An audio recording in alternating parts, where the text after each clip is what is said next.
Hi friends. आज के इस वीडियो में हम Punjab master cadre mathematics exam के मल्टीपल चॉइस क्वेश्चन को सोल्व करेंगे और आज के इस वीडियो में हम स्टैटिस्टिक पोर्शन के मल्टीपल चॉइस क्वेश्चन को सोल्व करेंगे। तो क्वेश्चन नंबर 89 हमें ऑब्जर्वेशंस गिवन है -5 -4 -3 अप टू 5 और इन ऑब्जर्वेशंस का हमें स्टैंडर्ड डेविएशन गिवन है √10 और हमें इन नीचे वाली ऑब्जर्वेशंस का स्टैंडर्ड डेविएशन कैलकुलेट करना है। काफी इजी क्वेश्चन था। हम एक बार नीचे वाली ऑब्जर्वेशंस को ऑब्जर्व करते हैं। अगर हम -5 में 20 को ऐड करें तो 15 ऑब्टेन होता है। -4 में 20 को ऐड करें तो हमें 16 ऑब्टेन होता है। तो फ्रेंड्स हमने नीचे वाली ऑब्जर्वेशंस को ऑब्जर्व किया कि ऊपर वाली ऑब्जर्वेशन में अगर हम 20 को ऐड करें तो नीचे वाली ऑब्जर्वेशन हमें ऑब्टेन होती है। तो जैसा कि स्टैंडर्ड डेविएशन को कैलकुलेट करने के लिए हम इस फार्मूले का यूज करते हैं। तो इस फार्मूले में हम एक्स आईज की जगह पुट करते हैं -5 -4 -3 और म्यू होता है इन ऑब्जर्वेशंस का मीन। तो ऊपर वाली ऑब्जर्वेशंस का मीन है 0 के इक्वल। तो ये सिग्मा कैलकुलेट होगा √10 के इक्वल जो कि हमें गिवन है। तो नीचे वाली ऑब्जर्वेशंस के लिए जब हम इस फार्मूले का यूज करेंगे तो चेंज कहां पर आएगा? हम एक्स आई की जगह पुट करेंगे एक्स आई प्लस 20 और म्यू की जगह हम पुट करेंगे म्यू प्लस 20 क्योंकि नीचे वाली ऑब्जर्वेशन का मीन होगा 20। हम कैलकुलेट कर सकते हैं, काफी इजी है। तो +20 से -20 कैंसिल आउट हो जाता है। यही फार्मूला एज इट इज रहता है और ये सिग्मा √10 के इक्वल हमें गिवन है। तो इस बात का मतलब जो नीचे ऑब्जर्वेशन है इन ऑब्जर्वेशन का भी स्टैंडर्ड डेविएशन √10 के इक्वल ही होता है। और वैसे भी हम इसे डायरेक्ट रिजल्ट से भी कर सकते थे कि चेंज ऑफ ओरिजिन से स्टैंडर्ड डेविएशन पर कोई इफेक्ट नहीं पड़ता। तो इस मल्टीपल चॉइस क्वेश्चन का करेक्ट ऑप्शन है option C. Question number 90 the sum of absolute deviation is least about median कि जब हम सम ऑफ एब्सोल्यूट डेविएशन को कैलकुलेट करते हैं अबाउट मीडियन तो वो सबसे कम होता है। तो इस मल्टीपल चॉइस क्वेश्चन का करेक्ट ऑप्शन है option B. Question number 91 the mean and variance of first and even natural number are respectively. हमें मीन और वेरिएंस कैलकुलेट करना है, लेकिन इस मल्टीपल चॉइस क्वेश्चन को हम मीन की हेल्प से ही सोल्व कर सकते थे। जैसा कि अगर हम फर्स्ट 2 नेचुरल नंबर कंसीडर करें और वो भी इवन 2 और 4, तो इन दो इवन नेचुरल नंबर का मीन होता है फ्रेंड्स 2 + 4/2, ये होगा 3। और जैसा कि हमने दो इवन नेचुरल नंबर कंसीडर किए हैं तो n की वैल्यू 2 है। तो इन फार्मूले में हम पुट करते हैं कि कौन सा ऑप्शन इस कंडीशन को सेटिस्फाई करता है। फर्स्ट ऑप्शन में n की जगह हमने 2 पुट किया तो मीन हमें ऑब्टेन होता है 3 और हमें 3 ही ऑब्टेन हुआ है और कोई भी ऑप्शन इस कंडीशन को सेटिस्फाई नहीं करता। तो इसी वजह से इस मल्टीपल चॉइस क्वेश्चन का करेक्ट ऑप्शन है ऑप्शन ए। क्वेश्चन नंबर 92 हमें बाइनोमियल डिस्ट्रीब्यूशन के बारे में पूछा है कि मीन और वेरिएंस में क्या रिलेशन होता है। फ्रेंड्स बाइनोमियल डिस्ट्रीब्यूशन में मीन होता है एनपी और वेरिएंस होता है एनपी क्यू। और हम जानते हैं प्रोबेबिलिटी पी और क्यू की value greater than equal to 0 less than equal to 1 के बीच में लाई करती है। तो जब हम इस एनपी को क्यू से मल्टीप्लाई करते हैं तो वेरिएंस मीन से भी छोटा हो जाता है। तो इस मल्टीपल चॉइस क्वेश्चन का करेक्ट ऑप्शन है ऑप्शन सी।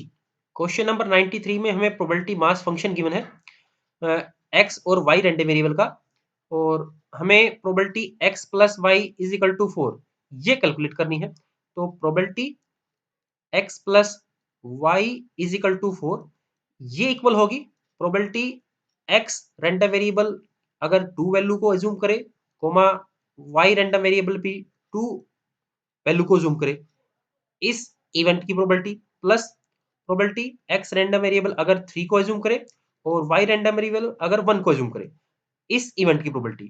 तो अब हम प्रोबेबिलिटी मास फंक्शन का यूज करते हैं जो कि हमें गिवन है x प्लस वाई बाई 30। तो इस टर्म को कैलकुलेट करने के लिए हम x की जगह 2 पुट करते हैं और y की जगह भी 2 पुट करते हैं। तो हमें ऑब्टेन होगा फ्रेंड्स 4/30 प्लस नीचे वाली प्रोबेबिलिटी को कैलकुलेट करने के लिए हम x की जगह 3 पुट करते हैं y की जगह 1 तो भी हमें 4/30 ही ऑब्टेन होता है।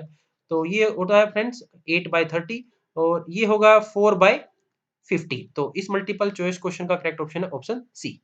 क्वेश्चन नंबर 94 हमें probability A union B given है, probability A intersection B given है और प्रोबेबिलिटी ए कॉम्प्लीमेंट गिवन है। कंडीशनल प्रोबेबिलिटी फाइंड आउट करनी है प्रोबेबिलिटी ए बाई बी। हम जानते हैं friends probability of A by B ये इक्वल होता है probability A intersection B by probability B. तो कंडीशन ऑफ प्रोबेबिलिटी को कैलकुलेट करने के लिए हमें प्रोबेबिलिटी बी चाहिएगी। तो प्रोबेबिलिटी बी को कैलकुलेट करने के लिए फ्रेंड्स हम इस फार्मूले का यूज करते हैं। हम जानते हैं probability of A union B होता है probability of A plus probability of B minus probability of A intersection B. तो जैसा कि हमें प्रोबेबिलिटी ए कॉम्प्लीमेंट की गिवन है, तो प्रोबेबिलिटी ऑफ ए होगा 1 minus probability of A complement. तो प्रोबेबिलिटी ए कॉम्प्लीमेंट 1/2 के इक्वल है, तो प्रोबेबिलिटी ए होगा 1/2। तो इस फार्मूले में हम सभी की वैल्यूज को पुट करते हैं। ए यूनियन बी हमें गिवन है 5/6, प्रोबेबिलिटी ए हमें गिवन है 1/2, प्रोबेबिलिटी ऑफ बी हमें फाइंड आउट करनी है, तो हम अज्यूम कर लेते हैं ये है x के इक्वल, और प्रोबेबिलिटी ए इंटरसेक्शन बी हमें गिवन है 1/3। तो यहाँ से x की वैल्यू हमें ऑब्टेन होती है 5/6 माइनस 1/2 प्लस 1/3। एलसीएम है 6, 5 माइनस 3 प्लस 2। तो ये हमें ऑब्टेन होता है फ्रेंड्स 5 + 2 7 माइनस 3 4, 4/6, ये होगा 2/3। तो x की वैल्यू हमें ऑब्टेन हुई है, जो कि b की प्रोबेबिलिटी है वो है 2/3। अब इस फार्मूले में हम इन दोनों वैल्यूज को पुट करते हैं। a इंटरसेक्शन b है 1/3 के इक्वल और प्रोबेबिलिटी ऑफ b है 2/3, तो 2/3। तो यहाँ से probability of a by b हमें ऑब्टेन होती है फ्रेंड्स 1/2। तो करेक्ट ऑप्शन है 0.5 option D. Question number 95। Question number 95 में हमें प्रोबेबिलिटी ए और बी इक्वल गिवन है पी के इक्वल, और हमें पी ही फाइंड आउट करना है। तो इसको भी कैलकुलेट करने के लिए फ्रेंड्स हम इसी फार्मूले का यूज करेंगे। तो जैसा कि हम देख सकते हैं, हमें probability of A intersection B given है, तो इस फार्मूले का यूज करने के लिए हमें probability A union B calculate करना होगा। तो जैसा कि हमें गिवन है probability A complement intersection probability B complement, ये बाय डेफिनेशन होगा प्रोबेबिलिटी ए यूनियन बी के कॉम्प्लीमेंट के equal. By De Morgan's law हम जानते हैं A complement intersection B complement होगा ए यूनियन बी के कॉम्प्लीमेंट के इक्वल। तो ये हमें गिवन है 1/3। तो यहाँ से probability of A union B होगा 1 माइनस 1/3, जो कि होगा फ्रेंड्स 2/3। तो हमने प्रोबेबिलिटी ए यूनियन बी को कैलकुलेट कर लिया है। प्रोबेबिलिटी ए इंटरसेक्शन बी हमें गिवन है 1/2। तो इसी फार्मूले में हम वैल्यूज को पुट करते हैं। पी प्लस पी, क्योंकि ए की प्रोबेबिलिटी हमें पी गिवन है, बी की प्रोबेबिलिटी पी गिवन है, माइनस 1/2, ये होगा 2/3 के इक्वल। यहाँ से 2p होगा 2/3 प्लस 1/2, ये होगा फ्रेंड्स एलसीएम 6, 4 प्लस 3, तो p होगा 7/12। तो ऑप्शन डी इस मल्टीपल चॉइस क्वेश्चन का करेक्ट ऑप्शन है। क्वेश्चन नंबर 96 सिमेट्रिक इनइक्वालिटी पर है, और हम देख सकते हैं a symmetric die is thrown 600 times. तो लोअर बाउंड हमें कैलकुलेट करना है। तो सिमेट्रिक इनइक्वालिटी के लिए हमें मीन और वेरिएंस कैलकुलेट करने होते हैं। तो मीन, जैसा कि ये सारा का सारा एक्सपेरिमेंट बाइनोमियल डिस्ट्रीब्यूशन को फॉलो कर रहा है, तो यहाँ पर n की वैल्यू है 600। प्रोबेबिलिटी p जो कि सक्सेस होती है, और क्योंकि 6 अगर डाई पर आए तो वो सक्सेस होगा, तो सक्सेस की प्रोबेबिलिटी है 1/6, फेलियर की प्रोबेबिलिटी है 5/6। तो मीन है np 600 इंटू 1/6, 100 के इक्वल, और वेरिएंस है npq 500/6 के इक्वल। तो सिमेट्रिक इनइक्वालिटी होती है friends probability x minus mean है 100 के इक्वल, लेस देन k सिग्मा, इस सेट का probability greater than equal to रहेगी 1 माइनस 1/k² से। तो इस इनइक्वालिटी का यूज करके हम जो 80s टू 26 का लोअर बाउंड है उसको कैलकुलेट करते हैं। तो सभी की वैल्यूज को पुट करते हैं। Probability x minus 100 less than k, अभी हम कैलकुलेट करेंगे। सिग्मा हमने कैलकुलेट कर लिया है, सिग्मा होता है वेरिएंस का स्क्वायर रूट, तो वेरिएंस है 500/6 के इक्वल, तो सिग्मा होगा स्क्वायर रूट ऑफ 500/6, तो स्क्वायर रूट 500/6, इस सेट की probability greater then 1 minus 1/k²। तो एक बार हम जो मॉडुलस के अंदर टर्म है इसको ओपन करते हैं। Probability x minus 100 less than k into square root 500/6 greater than minus k into square root 500/6 greater than equal to 1 minus 1/k²। अब हम दोनों साइड 100 को ऐड करते हैं। x less than 100 plus k into square root 500/6 greater than 100 minus k into square root 500/6। तो जैसा कि हमें 80 टू 20, तो हमें यहाँ पर चाहिए फ्रेंड्स 80, यहाँ पर हमें चाहिए 80 और यहाँ पर हमें चाहिए 120। तो हम देख सकते हैं 100 में से अगर हम 20 को सब्ट्रैक्ट करें तो 80 हमें ऑब्टेन होता है। तो k इंटू स्क्वायर रूट 500/6 हमें 20 चाहिए। तो यहाँ से हम k की वैल्यू पुट करते हैं 20 स्क्वायर रूट 500/6। तो इसी फार्मूले में हमें k चाहिए था, तभी हमें लोअर बाउंड ऑब्टेन होगा। तो 1 माइनस 1 बाय के हमने पुट किया है 20 बाय स्क्वायर रूट, तो 20 का स्क्वायर इंटू 6 बाय 500। तो ये कैलकुलेट होगा 1 माइनस 500/400 इंटू 6। तो ये होगा फ्रेंड्स 1 माइनस 5/24 और ये होता है 19/24। ऑप्शन सी इस मल्टीपल चॉइस क्वेश्चन का करेक्ट ऑप्शन है। क्वेश्चन नंबर 97 में हमें joint probability density function given है और हमें फाइंड आउट करना है expectation X Y. By definition expectation X Y ये होता है फ्रेंड्स इंटीग्रेशन एक्स और वाई की लिमिट्स। एक्स की लिमिट है 0 से 1 और वाई की लिमिट है 0 से 1। X Y into probability density function जो कि है 2 minus X minus Y D Y into D X. हमें केवल इस इंटीग्रेशन को कैलकुलेट करना था। आप इस इंटीग्रेशन को कैलकुलेट करके कमेंट बॉक्स में बता सकते हैं कि 97 का करेक्ट ऑप्शन क्या है। हमें इंटीग्रेशन को करते वक्त ऑर्डर का भी ध्यान नहीं रखना है, क्योंकि इंटीग्रेशन की लिमिट्स दोनों की दोनों कांस्टेंट है। तो हम एक्स और वाई किसी के वेरिएबल के विद रिस्पेक्ट टू पहले इंटीग्रेशन कर सकते हैं। तो आप 97 का जो ऑप्शन का जो आंसर है आप कमेंट बॉक्स में जरूर दें। Question number 98, a chartered accountant applies for a job in two firm X and Y. He estimate that the probability of his being selected in firm X is 0.7। एक chartered accountant है जो दो firm में apply करता है। मान लेते हैं कि सक्सेस अगर एक्स फॉर्म में उसकी जॉब लग जाती है, उसकी प्रोबेबिलिटी है हमें जो गिवन है 0.7। तो एक्स फॉर्म में उसका जॉब नहीं लगेगा, उसकी प्रोबेबिलिटी एस एक्स कॉम्प्लीमेंट वो होगी फ्रेंड्स 0.3। और वाई फॉर्म में उसकी जॉब नहीं लगती है, उसकी प्रोबेबिलिटी है 0.5। तो वाई फॉर्म में उसकी जॉब लग जाएगी, उसकी प्रोबेबिलिटी होगी फ्रेंड्स 0.5 ही। तो जैसा कि हमें गिवन है रिजेक्टेड की प्रोबेबिलिटी, और हमें कैलकुलेट करना है, और हमें गिवन है and the probability of at least one of his application being rejected. हमें ये गिवन है फ्रेंड्स एस एक्स का कॉम्प्लीमेंट यूनियन एस वाई का कॉम्प्लीमेंट। ये सेट यही डिनोट करता है कि कम से कम एक कंपनी पर उसकी जो एप्लीकेशन है वो रिजेक्ट हो जाएगी। ये हमें गिवन है 0.6 और हमें कैलकुलेट करना है now the probability that he will selected at least one of the firm, कि उसका सिलेक्शन हो जाए। तो हमें कैलकुलेट करना है probability of S X union S Y. तो बाय डेफिनेशन ये ओपन होगा probability of S X plus probability of S Y minus probability of S X intersection S Y. तो फ्रेंड्स हम देख सकते हैं प्रोबेबिलिटी ऑफ एस एक्स हमें given है 0.7, प्रोबेबिलिटी ऑफ एस वाई हमें गिवन है 0.5। हमें probability of S X intersection S Y calculate करना है और इसको हम इस फार्मूले से बड़ी इजीली कैलकुलेट कर सकते हैं।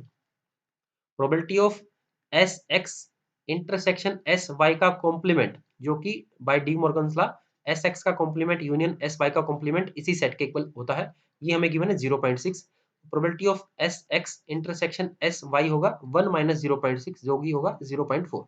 तो इस फार्मूले में हम इन सभी की वैल्यूज को पुट करते हैं 0.7 प्लस 0.5 माइनस 0.4। तो हमें ऑब्टेन होता है फ्रेंड्स 0.8। तो इस मल्टीपल चॉइस क्वेश्चन का जो करेक्ट ऑप्शन है वो है ऑप्शन डी। क्वेश्चन नंबर 19 काफी फेमस रिजल्ट है। Probability of A by B complement plus probability A complement by B complement ये होता है फ्रेंड्स 1 के इक्वल। इसे हम बड़ी इजीली कैलकुलेट कर सकते हैं। क्वेश्चन नंबर 100 में हमें दो इवेंट गिवन है ए और बी। प्रोबेबिलिटी ऑफ ए हमें गिवन है 1/4, probability of A by B हमें गिवन है 1/2 और probability of B by A हमें गिवन है 2/3। तो प्रोबेबिलिटी ऑफ बी हमें कैलकुलेट करना है। तो इसे कैलकुलेट करने के लिए जो हमें गिवन है उसका यूज करते हैं। Probability of A by B by definition ये होगा probability of A intersection B by probability of B. तो यहाँ पर हमें प्रोबेबिलिटी ऑफ बी दिखाई दे रहा है। तो इसे कैलकुलेट करने के लिए अगर हम probability of A intersection B calculate कर लें तो इसी फार्मूले में हम इन दोनों की वैल्यूज पुट करके प्रोबेबिलिटी ऑफ बी बड़ी इजीली कैलकुलेट कर सकते हैं। Probability of A by B हमें गिवन है 1/2, तो ये हमें गिवन है 1/2। केवल हमें probability of A intersection B calculate करना है। तो इसको कैलकुलेट करने के लिए हम इस का यूज करते हैं। Probability of B by A जो कि हमें गिवन है 2/3, ये बाय डेफिनेशन होगा probability of B intersection A by probability of A, और प्रोबेबिलिटी ऑफ ए हमें गिवन है 1/4।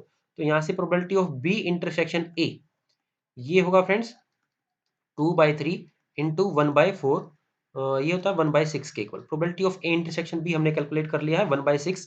तो यहाँ पर हम पुट करते हैं 1/6 डिवाइड बाय 1/2, तो ये होगा 1/6 इंटू 2 1/3। तो इस मल्टीपल चॉइस क्वेश्चन का करेक्ट ऑप्शन है ऑप्शन सी। क्वेश्चन नंबर 103, ए और बी हमें दो इंडिपेंडेंट इवेंट्स गिवन है। तो अगर ए और बी दो इंडिपेंडेंट इवेंट्स हैं तो probability of A intersection B होगा friends probability of A into probability of B, ये हमें गिवन है 1/6 के इक्वल। और probability A complement intersection B complement भी हमें गिवन है। तो probability of A complement intersection B complement ये हमें गिवन है 1/3। हम जानते हैं फ्रेंड्स अगर ए और बी इंडिपेंडेंट हो तो ए के कॉम्प्लीमेंट और बी का कॉम्प्लीमेंट भी इवेंट ये दोनों भी इंडिपेंडेंट होगी। तो ये भी ओपन होता है probability of A complement intersection into probability of B complement. लेकिन हमें फाइंड आउट करना है प्रोबेबिलिटी ऑफ ए। तो प्रोबेबिलिटी ऑफ ए को फाइंड आउट करने के लिए हम जो यूज करने जा रहे हैं फ्रेंड्स यहाँ पर लिखते हैं हम probability of A union B का formula. Probability of A union B का फार्मूला होगा probability of A, probability of A को हम अज्यूम कर लेते हैं फ्रेंड्स एक्स, और प्रोबेबिलिटी ऑफ बी को हम अज्यूम कर लेते हैं वाई।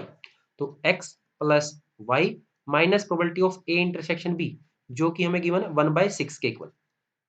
तो probability of A union B हमें कैलकुलेट करना होगा। इसके लिए हम जो हमें गिवन है इसका यूज करते हैं probability of A complement intersection B complement, ये इक्वल होगा probability of A union B के कॉम्प्लीमेंट के इक्वल ही बाय डी मॉर्गन्स लॉ।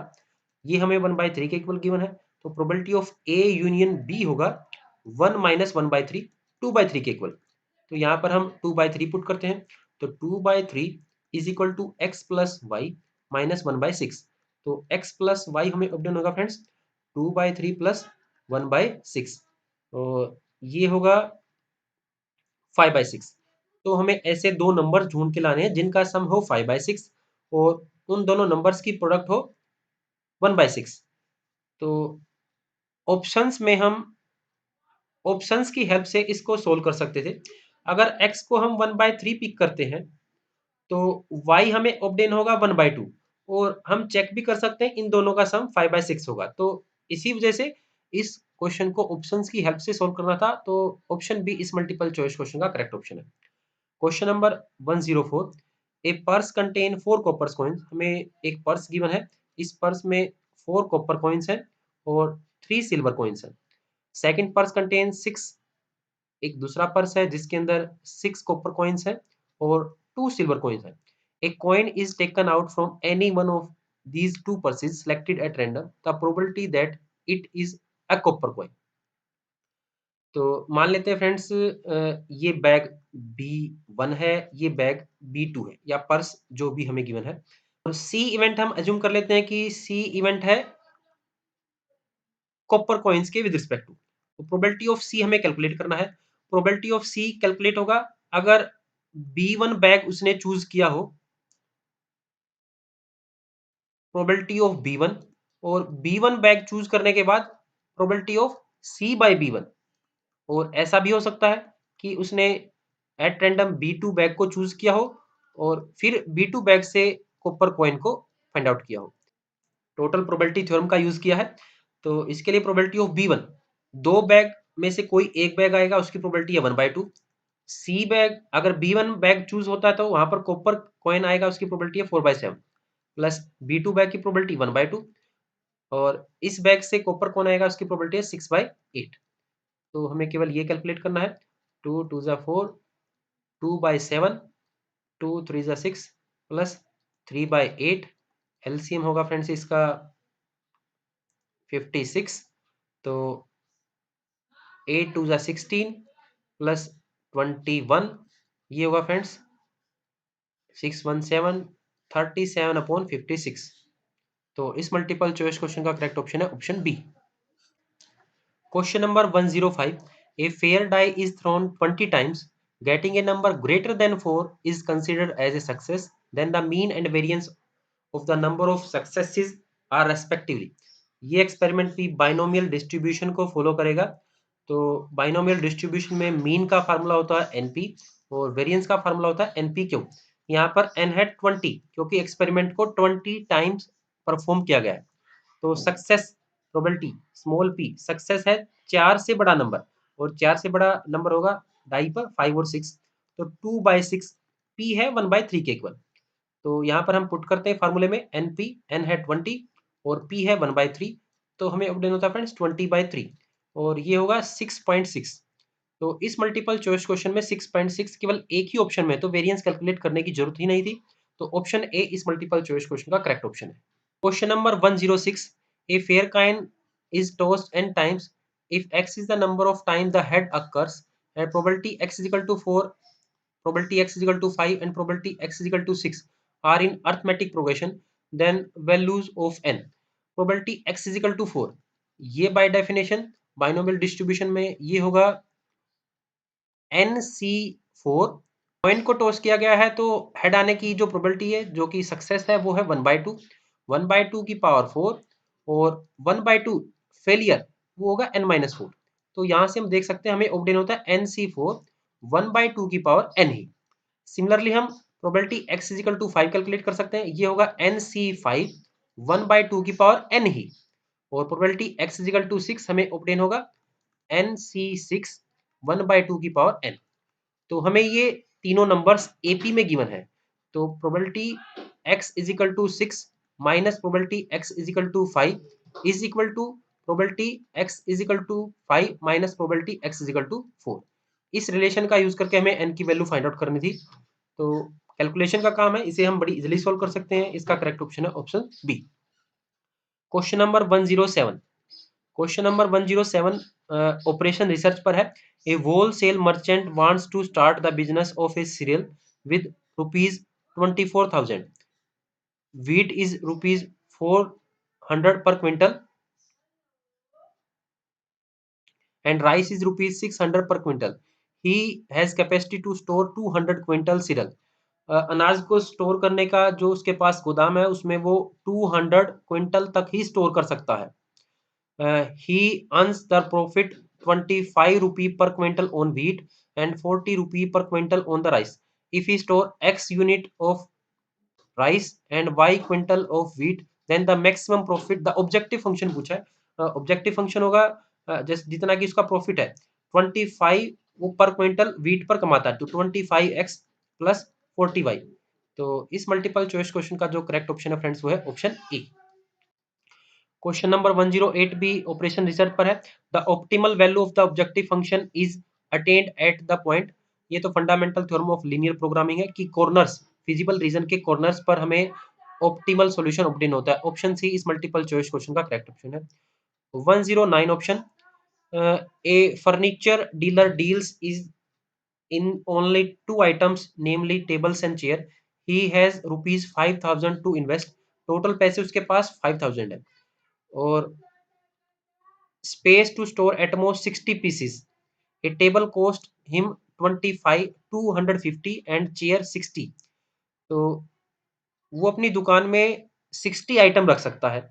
तो मान लें अगर x नंबर ऑफ टेबल और y नंबर ऑफ चेयर्स हैं तो टोटल जो उसके पास स्पेस है 60 पीसेस का, तो x plus Y less than equal to 60 और he can sell a table at a profit if ₹15। ये चलो ठीक है।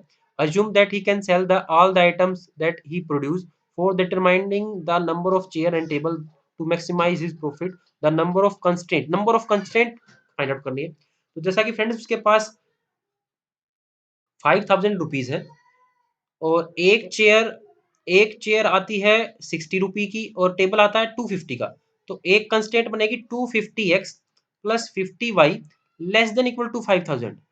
तो दो कंस्टेंट तो बन चुकी हैं, लेकिन x number of chairs greater than 0, y greater than 0 ये तो होना ही चाहिए। तो इसी वजह से इस मल्टीपल चॉइस क्वेश्चन का ऑप्शन है correct option C, 4 number of constraints है, ना कि 2 है। 110 the linear function of variables which is to be maximize और minimize is called objective function. तो ऑप्शन बी इस मल्टीपल चॉइस क्वेश्चन का करेक्ट ऑप्शन है। Question number 111 if the value of the objective function can be increased और decrease indefinitely such solution is called unbounded solution. Unbounded solution में ही हम x और y की values को जितना चाहे बढ़ा सकते हैं, जिससे ऑब्जेक्टिव फंक्शन जितना चाहे बढ़ सकता है, जितना चाहे घट सकता है। तो ऑप्शन बी इस मल्टीपल चॉइस क्वेश्चन का करेक्ट ऑप्शन है। और 112 the best use of linear programming is to find optimal use of money में भी यूज कर सकते हैं हम। शॉपकीपर केस में हमने देखा, अभी अभी जो एग्जांपल हमने डिस्कस किया, मैन पावर में भी इसी वजह से तो लीनियर प्रोग्रामिंग की शुरुआत हुई थी सेकेंड वर्ल्ड वॉर के बाद। मशीन में भी। तो इस मल्टीपल चॉइस क्वेश्चन का करेक्ट ऑप्शन है ऑप्शन डी। तो आज के इस वीडियो में फ्रेंड्स हमने स्टैटिस्टिक्स और ऑपरेशन रिसर्च के मल्टीपल चॉइस क्वेश्चन को सोल्व किया। Thank you.